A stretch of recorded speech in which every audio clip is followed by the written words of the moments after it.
Конституция Советы республикада 22 ел эшләгән Конституция суды бетерелгәч оешты. Яңа орган шулай ук кешенең конституция хокуклары яклануын тәэмин итәчәк.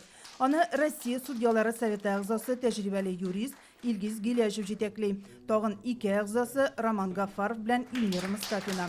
Халыктан беренче мөрәҗәгатьләр кабул ителгән инде. Алар утырышларда каралачак. По сравнению с тремя субъектами, в которых уже созданы были до нас, это Адыгея, это Саха-Якутия. Адыгея, Саха-Якутия, Башкортстанда Конституция советлары безден алданрак оешты. Аларның законнарында совет карарларының нинди көчкә ия булу язылмаган. Безнең канунда исә, әгәр совет нинди дә булса хукукый акт Конституциягә каршы килә дигән нәтиҗә чыгара икән, аны чыгарган орган бу карар белән танышканнан соң безнең белән килешеп я үзгәреш кертә, я шулай калдыра. Карар мәҗбүри үтәлергә тиеш түгел, ләкин совет карарын прокуратура хуплап, аерым хукукый актлар мәҗбүри үзгәртелергә мөмкин.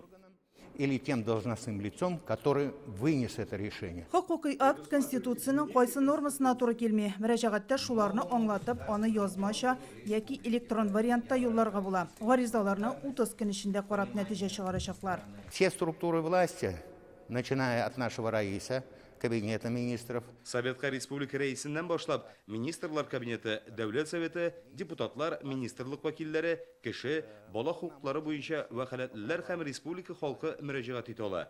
Әгәр кабул ителгән законнар аларның мәнфәгатенә кагыла, хукукын боза дип саныйлар икән, без аларны кабул итәбез. Билгеле бер формасы бар, регламенты да бар. Простой гражданин может обратиться с этим вопросом. Конституция Советының беренче утырышы 22 ноябрьдә узачак. Гүзәл Әлимова, Гөлназ Сәйфетдинова, Данил Филатов, Яңа Гасыр каналы.